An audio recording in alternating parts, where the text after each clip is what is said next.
made a Hollywood screen test. They didn't get the job, and the test has long since disappeared. But we do have a report on the male half of the team written by a studio executive. It says this: can't act, can't sing, balding, can dance a little. Tonight, 53 years later, we are gathered to celebrate the American Film Institute's 9th Annual Lifetime Achievement Award to honor that fellow who can dance a little, Fred Astaire.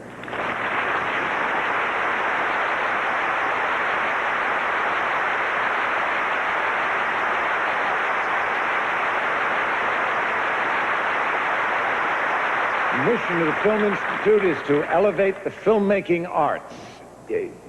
Let me make that simpler. We try to act in what we believe, that motion pictures and television can be better. One of the ways we try to do this is to point out the best. That's why our award is given by the vote of our trustees to an individual who's advanced the filmmaking arts in America and whose work has stood the test of time. That's Fred Astaire, for sure. Now, lest there be any questions on Mr. Astaire's qualifications, we have assembled and will present tonight evidence to support our choice. They are scenes from his 46 films and television specials. Believe me, they will dazzle you. We've also assembled from the far corners of the world Fred's colleagues and friends. I'm proud and happy to present one of them to you now. A wonderful man, an Academy Award-winning actor, a best-selling author, Fred's friend and mine. Our host for this evening, Mr. David Niven.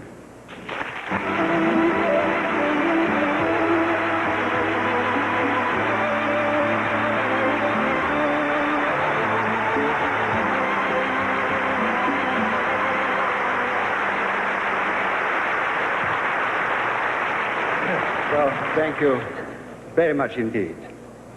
Coming from France for this most special occasion, I somehow got separated from my suitcase and my voice. Hollywood Park is not doing very much at the moment, and one of the head waiters there came through with this. Very nice. The voice has been donated by a 135-year-old parrot. I just hope you'll be patient and I will be brave. Some Europeans, when they first set foot in this country, have a loathsome habit of showing up on American doorsteps with letters of introduction. Americans have an enchanting habit of not asking too many questions and opening wide the doors of their boundless hospitality. When I first arrived here as an extra in 1934, I had one of those loathsome manuscripts addressed to Fred Astaire. It came from a mutual friend in London, a bookmaker, as a matter of fact. And one evening, after a hot game of tennis, I decided to present it. So I crossed the street to the Astaire house. Unfortunately, I forgot to put my shirt on. Fred's wife opened the door, sniffed like a bird dog, and shut it very quickly indeed. Then I heard her say, "Fred, come quickly. There's a perfectly dreadful half-naked man in the garden." From those rather unpromising beginnings came my only claim to fame in the next 46 years in the business, a great friendship with Fred Astaire.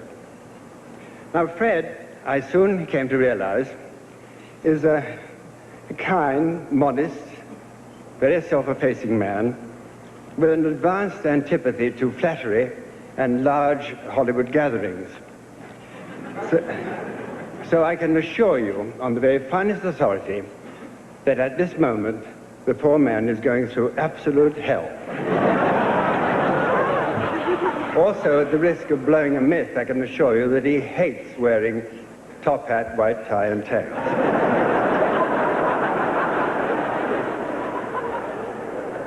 What has brought all of us together tonight is Fred's creativity.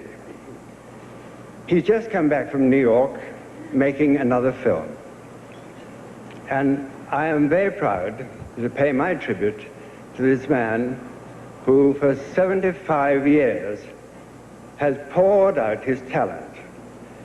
And this is really going to make him squirm. You will see tonight so many things that will remind you that he has also poured out his genius.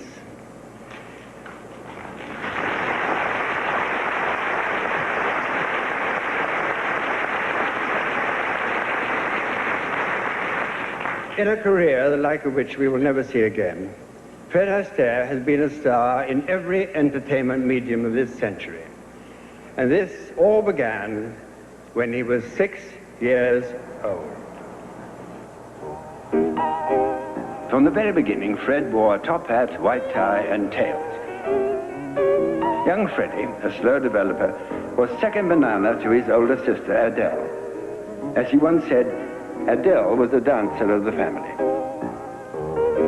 Their mother had taken them from Omaha to New York in 1904, enrolling them in dancing school. There they did Cyrano de Bergerac. And since Adele was taller, she was Cyrano, Fred played Roxanne. They grew up on stage, traveling across the United States.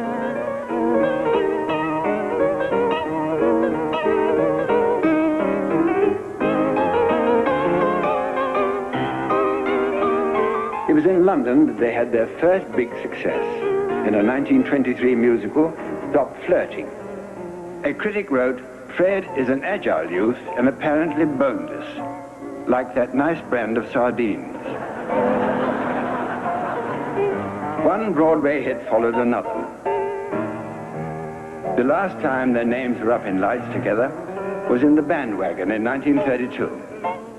Adele, at the peak of her career, left the stage to marry. Fred, now 34 years old, turned his sights to Hollywood. In 1933, movie audiences had their first glimpse of Fred Astaire in a picture called Dancing Lady. Do you feel like going through that opening number with Mr. Astaire? All right. Freddie? Yes, Pat. Show Miss Barlow the routine on that opening number, will you? I'd love to. Good evening, Mr. All right, Barlow. get him in the place. Do you know the routine? I've seen it often enough. I'll try. That's fine. Oh, Harry, give us the pickup on that gang number, will you please? Yeah. Thanks. Not too fast, though, Harry.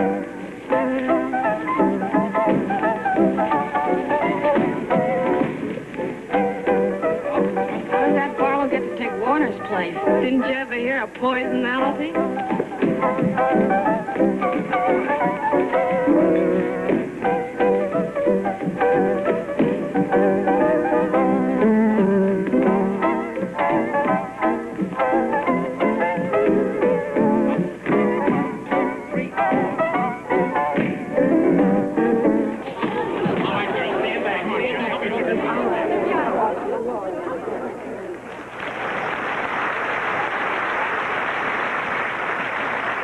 When Fred saw himself in that scene, he said, gosh, I look exactly like a knife. A full-time, dedicated warrior, Fred was very concerned about who would be his partner for his first major role at RKO. When he heard the name, he was overjoyed. She was an old friend from Broadway who was fast making a name for herself in Hollywood, Ginger Rogers.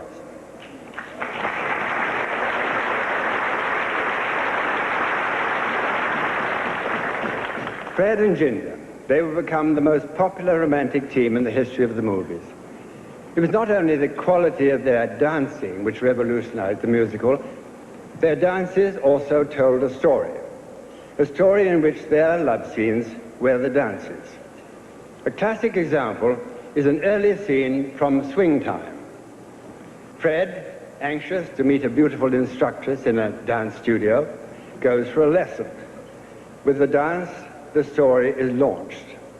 Now, if you look carefully, you'll get a glimpse of some of those wonderful character actors who populated the films in the 30s. Victor Moore, Helen Broderick, and Eric Bloch. 1, 2, 3, 1, 2, 3, 1, 2, 3. All right, I'll show you again. Now remember, 3 steps to the left, 3 steps to the right. There's the right. And turn. All right. 1, 2, 3. 1, 2, 3. I know, I'm fine.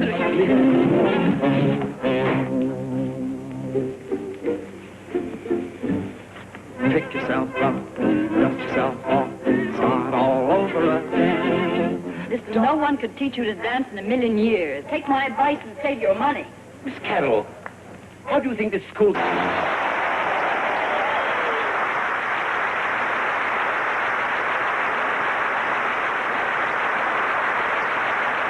Baryshnikov evokes Chaplin and Astaire. The director of the American Ballet Theatre and one of the world's foremost dancers has flown across the country today to join in tribute to Fred Astaire. Mr. Mikhail Baryshnikov.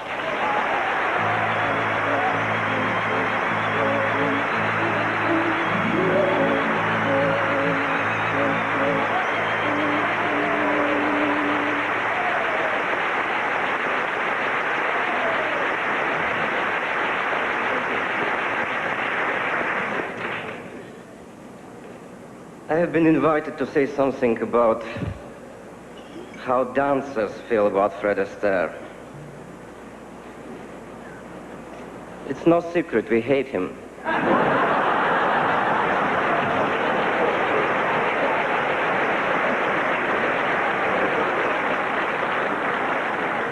He gives us complexes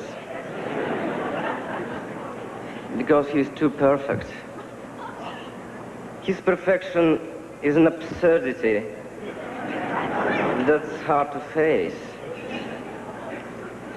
His sense of invention as a performer inspires unforgettable jealousy. You know, when I first saw Mr. Astaire's movies, it was very discouraging. Well, I thought everybody in America was that good.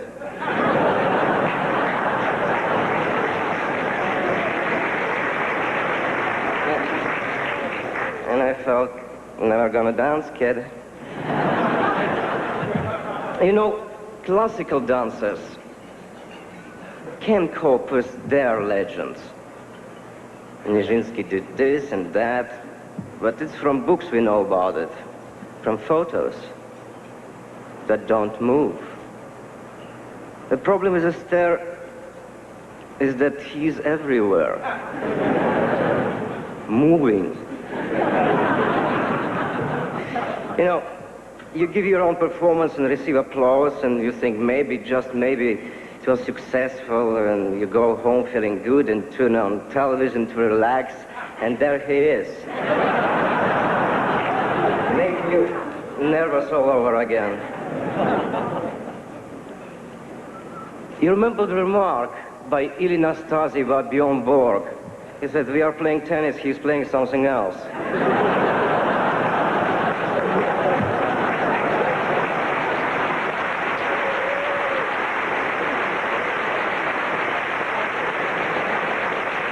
It's the same with Fred Astaire, we are dancing, but he is doing something else. But all the cliches about Mr. Astaire, his elegance, his imagination, his wit, his virtuosity, they are so very true, very real. And we are, of course, very lucky. His gift, captured in the movies, is one we can all share forever.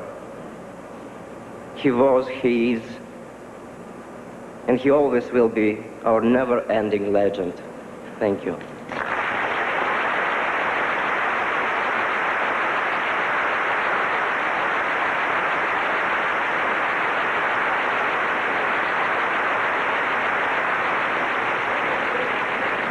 Fred Astaire and Ginger Rogers. There was a special magic between these two that has not faded with the passage of time. Their musicals saved RKO from bankruptcy in the 30s, but more important, for millions of moviegoers, they made the Great Depression less depressing. Let's look back now at that fine romance of theirs, beginning with their first dance together, the karaoke, and ending with their masterpiece of saying goodbye, the immortal Never Gonna Dance.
How do you like my dress? Oh, that's nice. You like it? Sure. Thanks. Wait a minute. I think it's wonderful. The skirt's nice. Yeah. The sleeves are nice. Oh, it's a cape. The cape is nice. The back is nice.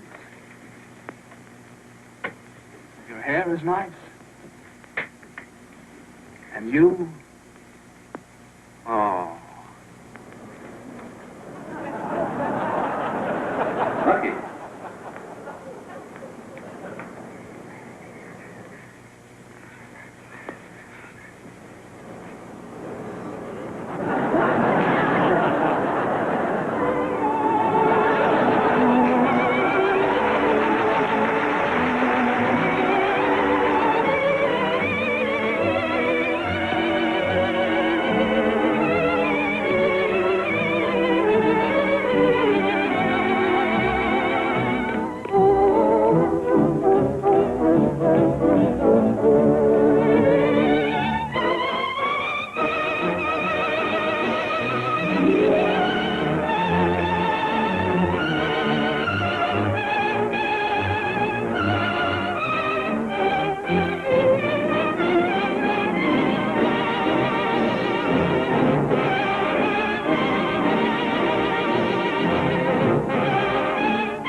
Your smile just beams, the way you sing all, the way you haunt my dreams. No, no, they can't take that away from me. The way you hold your knife, the way we dance till 3, the way you changed my life. No, no, they can't take that away from me. No, they can't take that away from me.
Guys.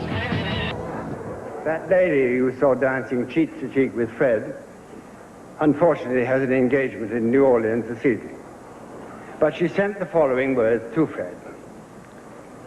It certainly was fun, Fred. When they put us together, it was a blessed event. Working with you is a memory that I treasure. Love, always, Ginger.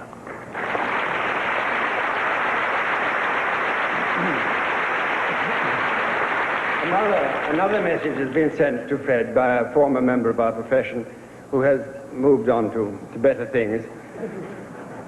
Nancy and I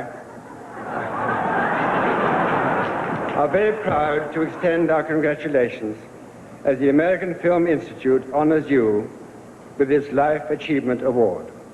There is nobody like you. And while they say that every generation has its own style, your style reaches and delights us all. Signed, Ronald Reagan.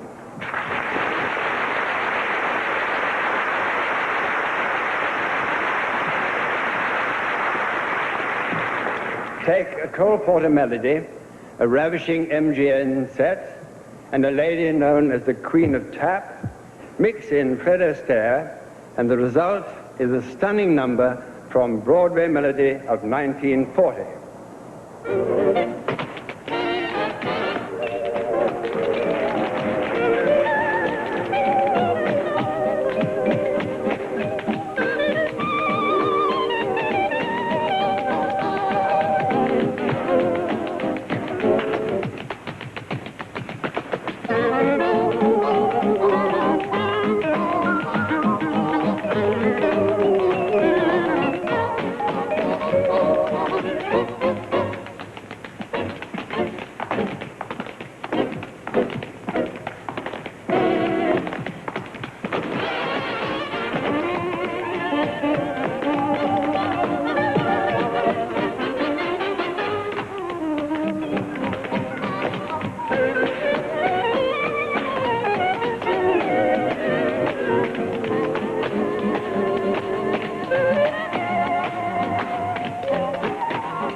Ladies and gentlemen, the Queen of Tap, Miss Eleanor Powell.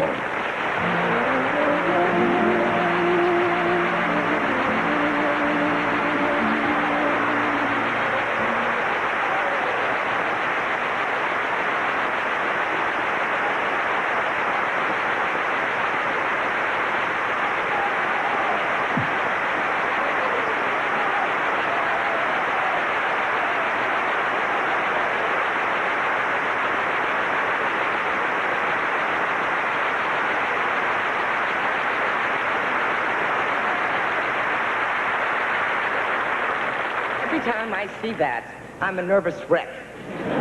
I'm always afraid I'm going to miss a tap.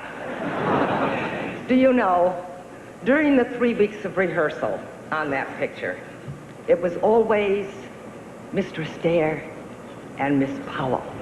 You would think we were two scientists in a laboratory. We were so serious. It was Fred's first picture after Ginger, and people expected so much from us.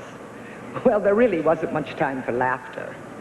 But we both liked to work hard, and our respect for each other was tremendous. Do you know that on Begin to Begin, we rehearsed for 2 solid weeks on just arm movements, so they'd be right together. And I can remember one day when we did a step in counter rhythm, same rhythm, different steps.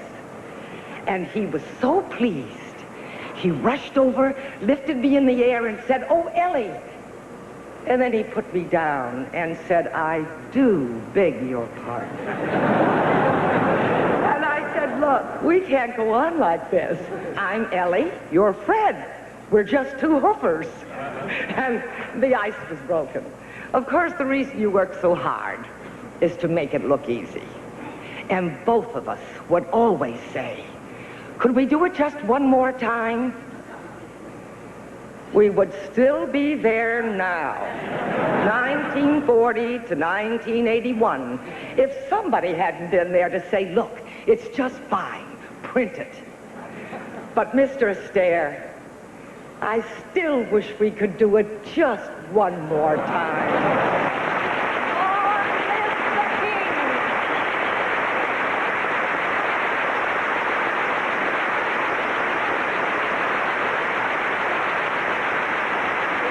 Oscar-winning director of Cabaret and all that jazz, Bob Fosse.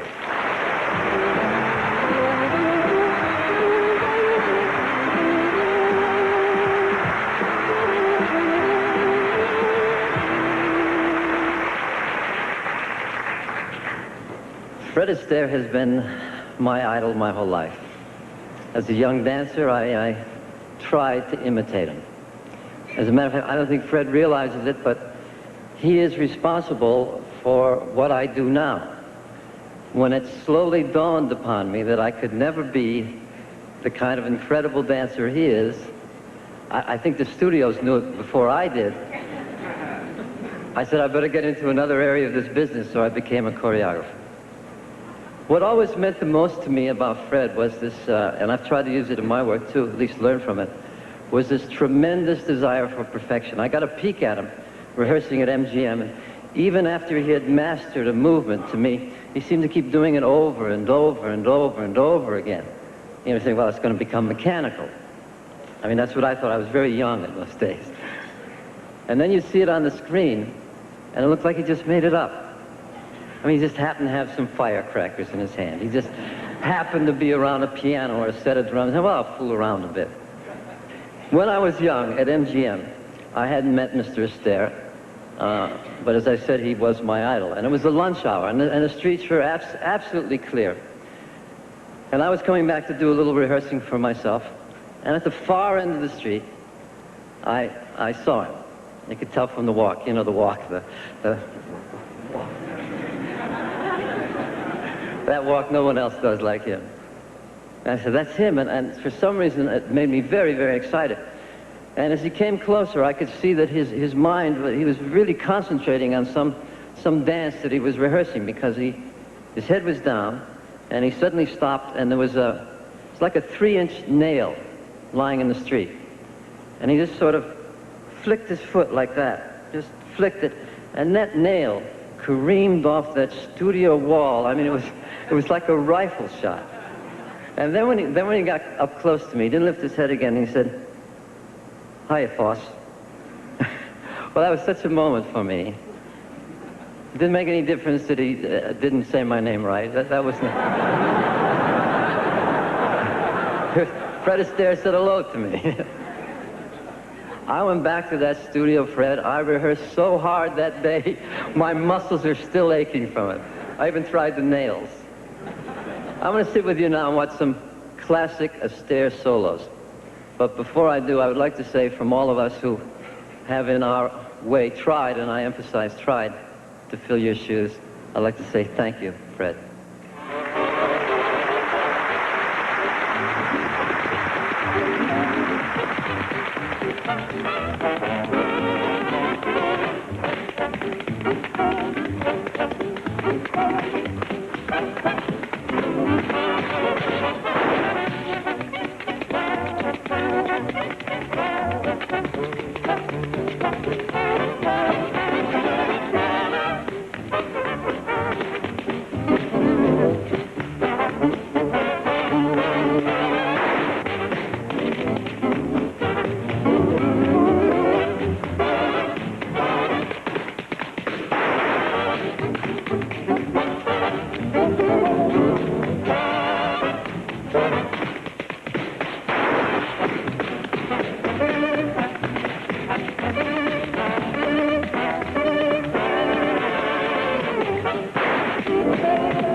and silk stockings, Fred had a dancing partner whom he once described as beautiful dynamite.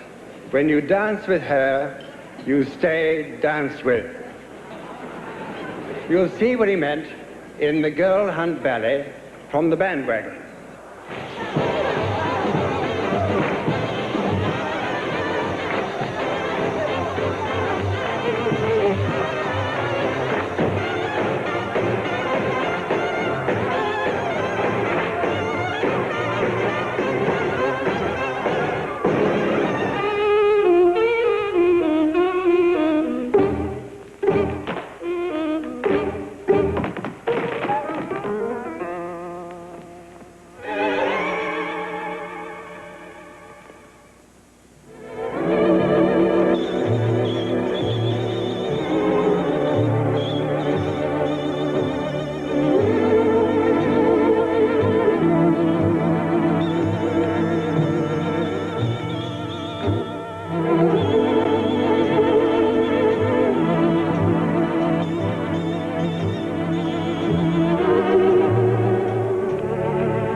Ladies and gentlemen, Miss Sid Charisse.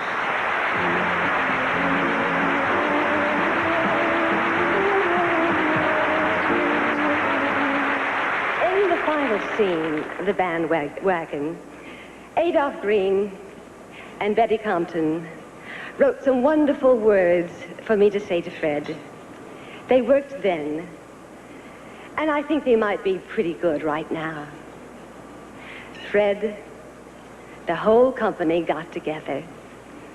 We all chipped in, and we bought you nothing. So we have nothing to give you but our gratitude, our admiration, and our love. The show's a hit, but we all agreed that no matter what happened to it, it was wonderful working with you. The show's going to run for a long time, and as far as I'm concerned, Fred, it's going to run forever.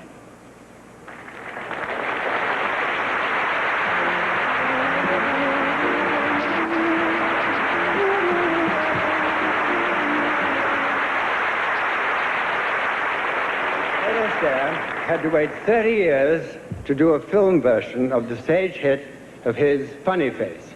It was worth the wait, because by that time, the enchanting Audrey Hepburn had burst upon the movie scene.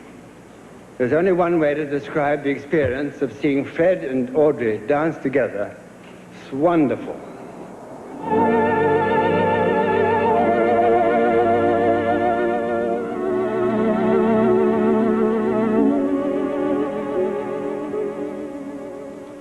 Wonderful, Wonderful, marvelous, marvelous, that you should care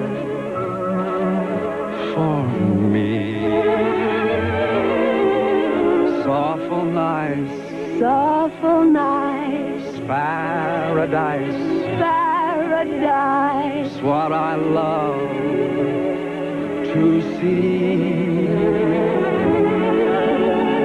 Made my life so glamorous,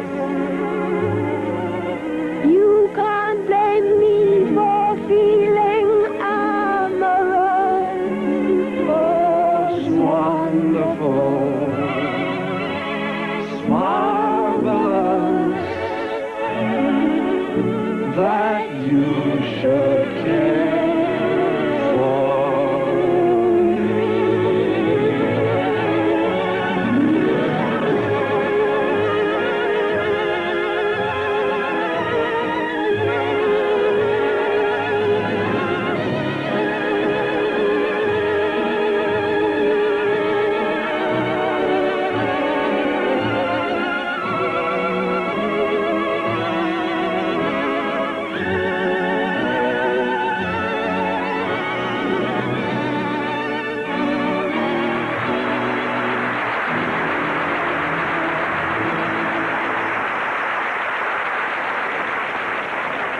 Fred's fair lady has come from Rome to honor him tonight. Miss Audrey Hepburn.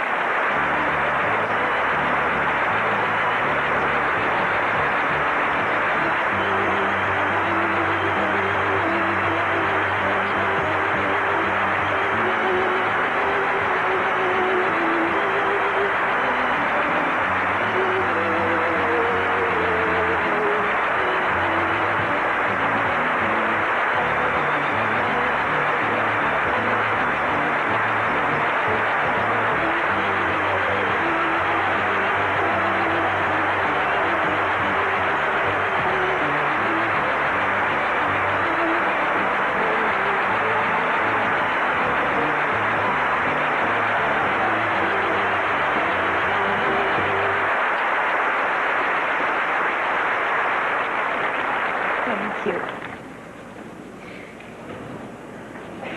The very first time I met Fred was at rehearsals for Funny Face. I remember he was wearing a yellow shirt, gray flannels, a red scarf knotted around his waist instead of a belt, and the famous feet were clad in soft moccasins and pink socks. He was also wearing that irresistible smile. One look at this most debonair and elegant and distinguished of legends, and I could feel myself turn to solid lead while my heart sank into my two left feet. Then suddenly, I felt a hand around my waist, and with his inimitable grace and lightness, Fred literally swept me off my feet. I experienced the thrill that all women at some point in their lives have dreamed of, to just once dance with Fred Astaire.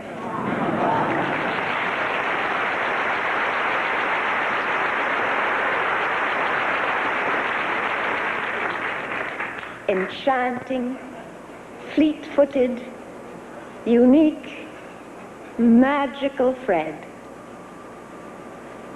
How proud I am to be among those fortunate few, and also to have known the sweetness of this extraordinary man.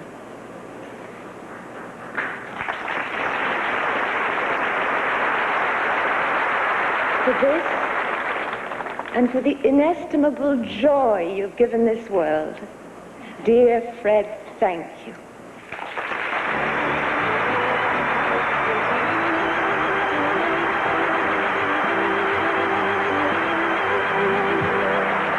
On the first day of shooting on Easter Parade, the producer received a frantic call from the set. The script called for Judy Garland to kiss Fred, and she was refusing to do so. When the producer arrived, Judy explained, "But I can't kiss him, we've never been introduced." Tonight, we've introduced to you several of the dancing ladies in Fred's life. Now we shall see more of the gifted performers who have graced the screen with him.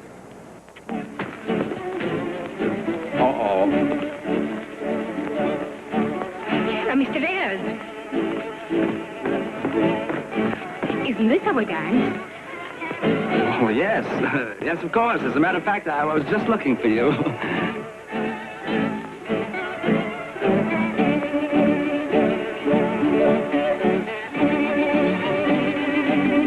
I am so glad you came along. Thanks, but I guess I'll be going along any minute. Why? Well, maybe those shock troops at the door won't see me with you out here.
You said I'd have everything. Get her! A beautiful diamond ring. A bungalow by the sea. A bungalow, yes. You're really naive to ever believe a full of baloney pony like me. Boy, I sure must have lost my head. You ain't lost nothing you never had. What about the time you went to Indiana? I was lying, I was down in Alabama.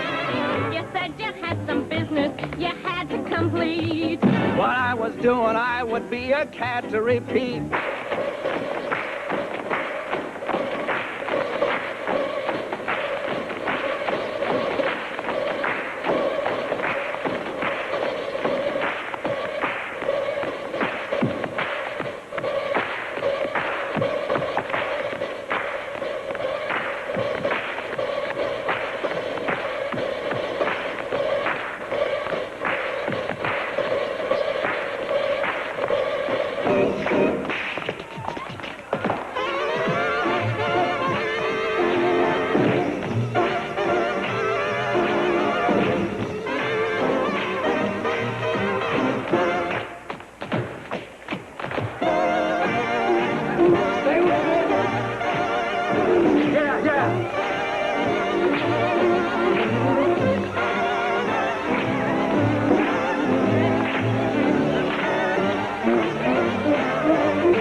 The family man is surrounded by his family tonight. His wife, Robin.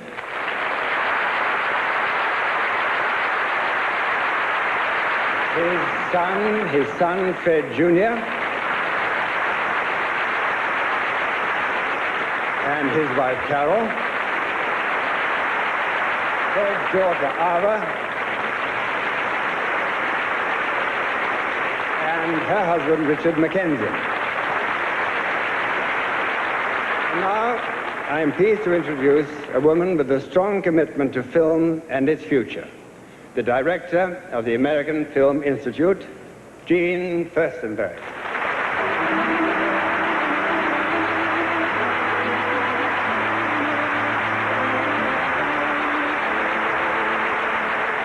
This tribute to Mr. Astaire reflects the concern of the American Film Institute for both the history and the achievement of film. At our Center for Advanced Film Studies, this concern is evident in an environment where film artists and communicators can perfect their skills and become accomplished in their craft. This year, 3 of the 5 films nominated for Best Picture by the Academy of Motion Picture Arts and Sciences were written by graduates of our school.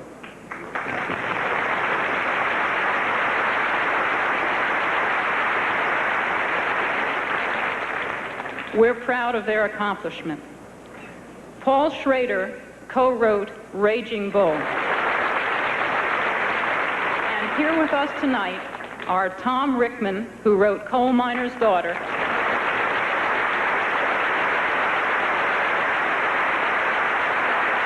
and the writer and director of The Elephant Man, David Lynch.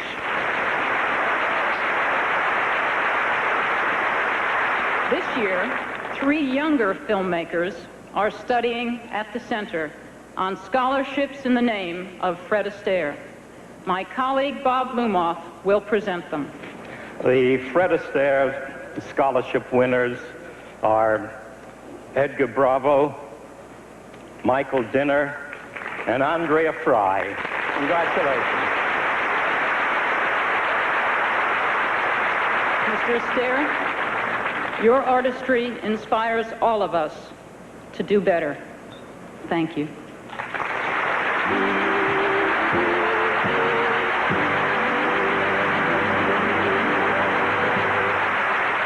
Jerome Kern once was asked where he would place Irving Berlin in American music. Mr. Kern replied, "Irving Berlin is American music." Fred and Irving Berlin did 6 films together, and we're delighted that Mr. Berlin has sent his own salute to Fred tonight. It reads, "I don't know of anyone who deserves this tribute more than Fred Astaire. As a dancer, he stands alone, and as a singer, no one knows his way around a song any better than Fred.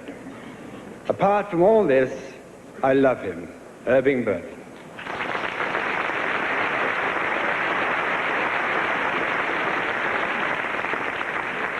All the top composers, Cole Porter, Jerome Kern, George and Ira Gershwin, they all felt the same way about Fred. Now let's hear the reason why. A foggy day in London town had me low and had me down. I viewed the morning with alarm. The British Museum had lost its charm. How long, I wondered, could this thing last? But the age of miracles hadn't passed, for suddenly I saw you there, and through foggy London town the sun was shining everywhere. It's just like looking for a needle in a haystack, searching for a moonbeam in the blue. Still, I've got to find you. It's just like looking for a raindrop in the ocean, searching for a dewdrop in the dew. Still, I've got to find you. I'm putting all my eggs in one basket. I'm betting everything I've got on you.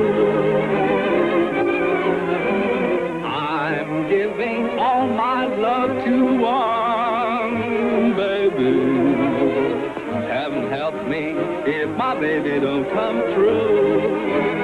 You like potatoes, and I like potatoes. You like tomato, and I like tomato. Potato, potato, tomato, tomato. Oh, let's call the whole thing off.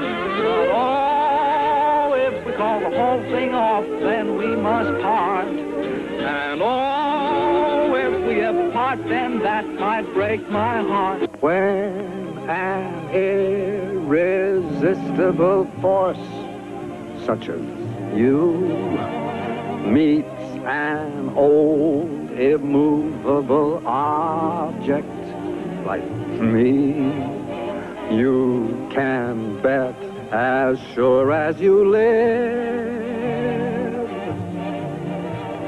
something's gotta give, something's gotta give, something's gotta give. I love the looks of you, the lure of you. I'd love to make a tour of you. The arms, the eyes, the mouth of you. The east, west, north, and the south of you. I can see the sun up high, though we're caught in a storm. I can see where you and I could be cozy and warm. Let the rain pitter-patter, but it really doesn't matter if the skies are gray. As long as I can be with you, it's a lovely day. A fine romance with no kisses. A fine romance, my friend. This is true love, should have the thrills that a healthy kind has. We don't have half the thrills that the march of time has. Must you dance every day with the same fortunate man? You have danced with him since the music began. Won't you change partners and dance with me? Heaven, I'm in heaven, and my heart beats so that I can hardly speak. And I seem to find the happiness I see when we're out together dancing cheek to cheek. Night and day, under the height of me, there's an oh such a hungry yearning burning inside of me, and its torment won't be through till you let me spend my life making love to you day and night, night and day.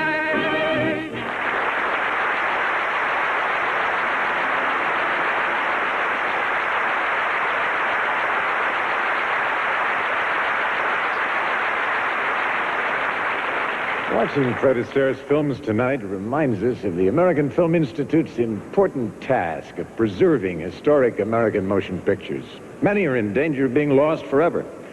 At the same time, we're training the filmmakers of tomorrow. Contributions from private citizens help make this work possible.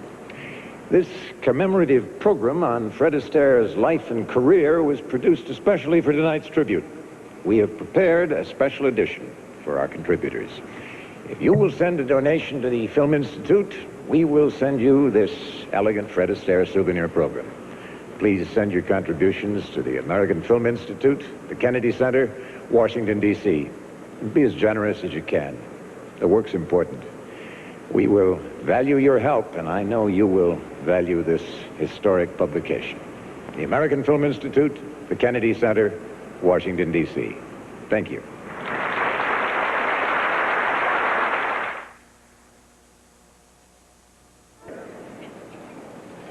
As a dance director, Fred's dance director, and they have been friends and collaborators ever since.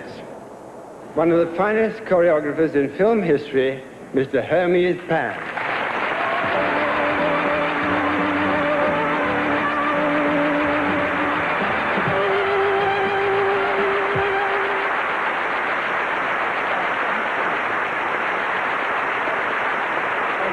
Last summer, I went to Italy to work on a film, and when I arrived in Rome, there was a big Fred Astaire festival going on. And there were big posters of Fred plastered all over the city. But what impressed me most was an article in one of the leading magazines there with a picture of Fred on the cover, and the title was America che bella era, which means how beautiful America was or used to be.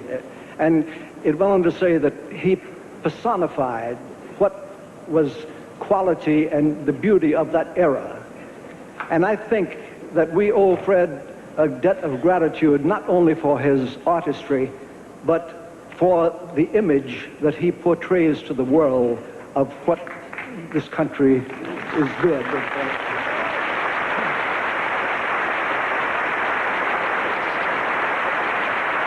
Needless to say, the highlight of my career is having had the wonderful opportunity to have worked with Fred on so many wonderful films.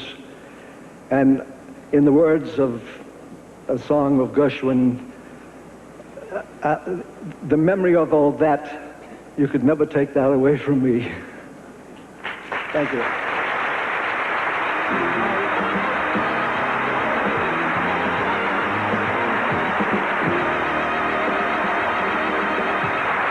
Another legendary actor and dancer stood here in 1974 to receive the Second Life Achievement Award. In accepting it, Fred's good friend, Jimmy Cagney, gave us his definition of art. Art is life plus caprice, where the simple sentence becomes a line of Shakespearean poetry, where a number of musical notes strung together become a Beethoven sonata, where a walk done in cadence by a Freddie Astaire becomes an exciting dance. That's art. He's come here to celebrate with Fred, Mr. James Cagney.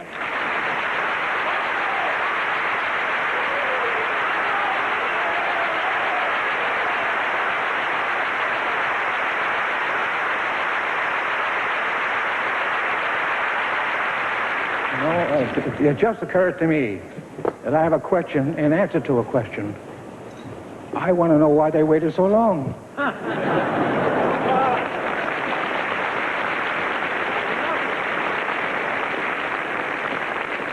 There's no doubt in my mind he's the greatest I've got it here. The greatest dancer I've ever seen in my life. No question about it. And all I can say is, bless him, and I hope he goes on for another 100 years.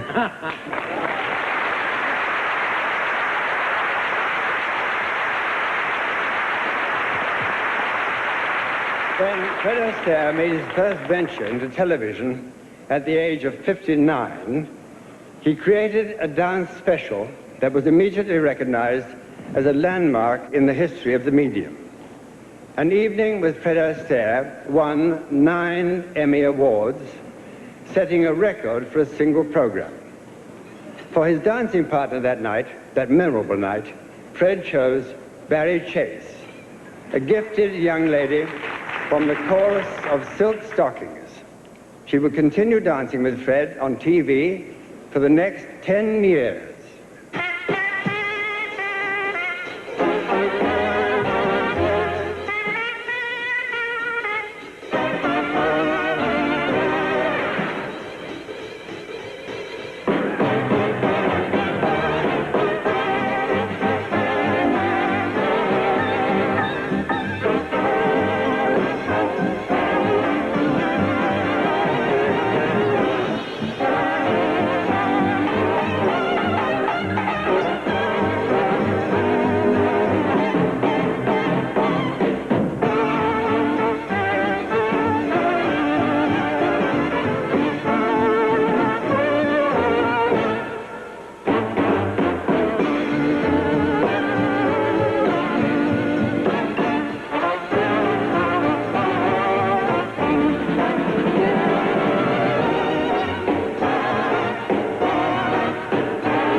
Ladies and gentlemen, Miss Barry Chase.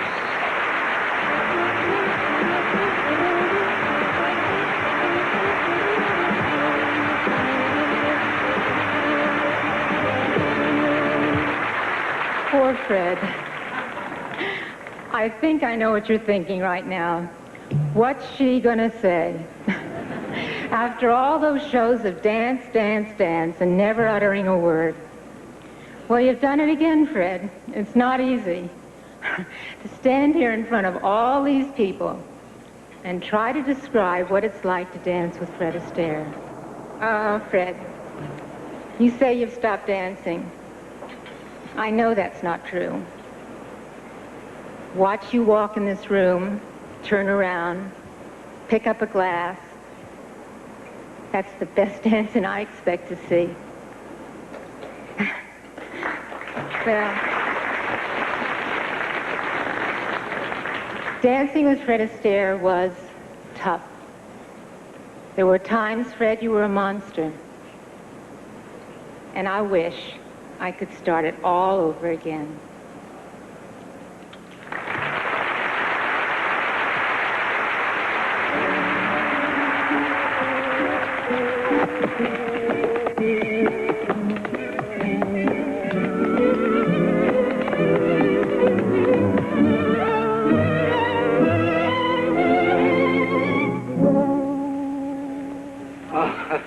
How are you?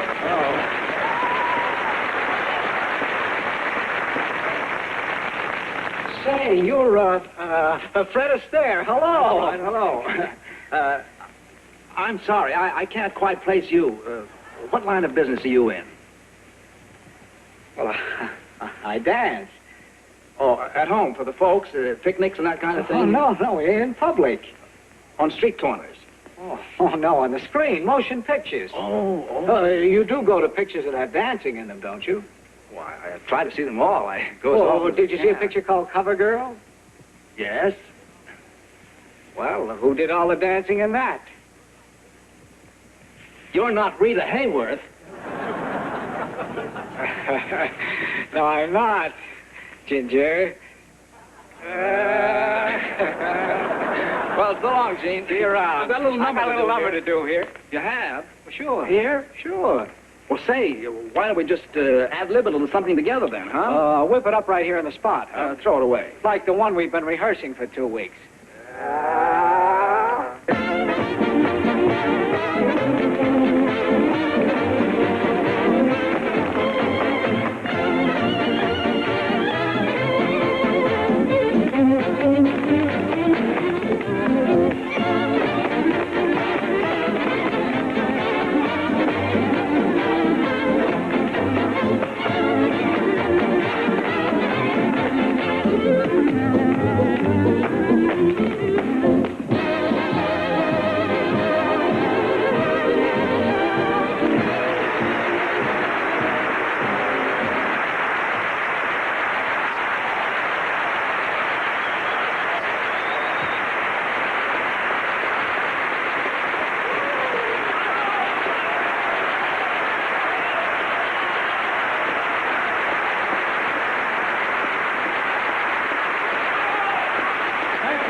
What a lovely evening for everyone, but especially for all the dancers in the world. Because we feel a very strong, I might even say a very unique kind of relationship with Fred Astaire.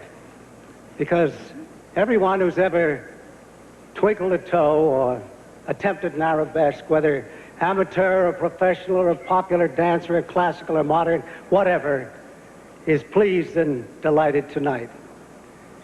Because Fred, as Herbie said, we owe you very much. I, in a magazine interview, said once upon a time that anyone who works in musical motion pictures and does not acknowledge a debt to Fred Astaire is either a liar or a fool. But Fred, we do acknowledge that debt, not only for your great artistic accomplishments, but because you and the inimitable Ginger paved the way for so many of us who came later. So simply, we thank you very much. And we love you, but you know that.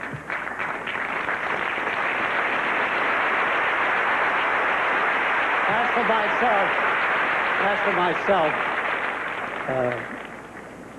as proud as I am to have known you as a gifted and distinguished colleague, it's been an even greater source of joy to me for, lo, these many years, to have you as a true and special friend.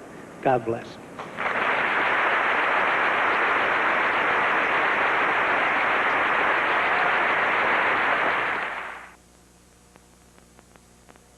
Here to present the Life Achievement Award is a man who, at the age of 4, visited Fred Astaire on the set of Swing Time.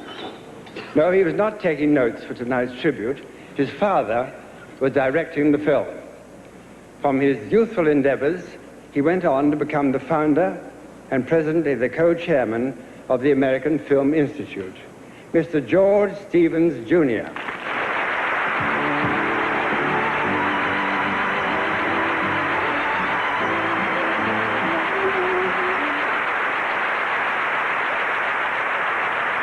Believe it or not, we are faced with a division of opinion about Fred Astaire. We say he is a genius. He says, I'm just an old so-and-so from Omaha. But tonight, the evidence has been presented on these two screens. Sitting at that horseshoe table there is the greatest musical performer in the history of motion pictures.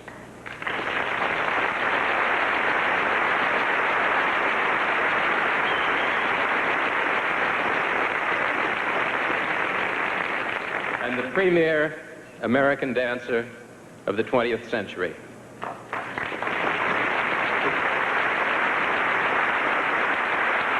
The trustees invited Fred Astaire to receive this award for lifetime achievement because of his incomparable contributions to the development of the film and television arts, to our country, for which he has put our best foot forward for so many years, and to moviegoers the world over, for whom he has created countless hours of exhilaration, emotion, and joy.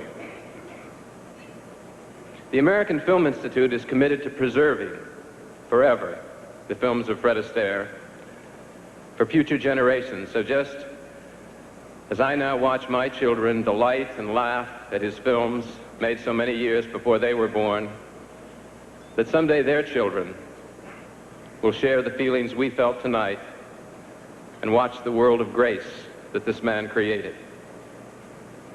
Edward R. Murrow, trying to pin Fred down on the secret of the timelessness of his work, asked him to define his art. And Fred said, what I tried to do was just knock him in the aisles every chance I got. And we will invite him forward tonight with one final demonstration of his ability to knock us in the aisles. And in doing so, remember the words of the poet John Milton, words that could have been written for Fred Astaire. Grace was in all his steps, heaven in his eye, and in every gesture, dignity and love.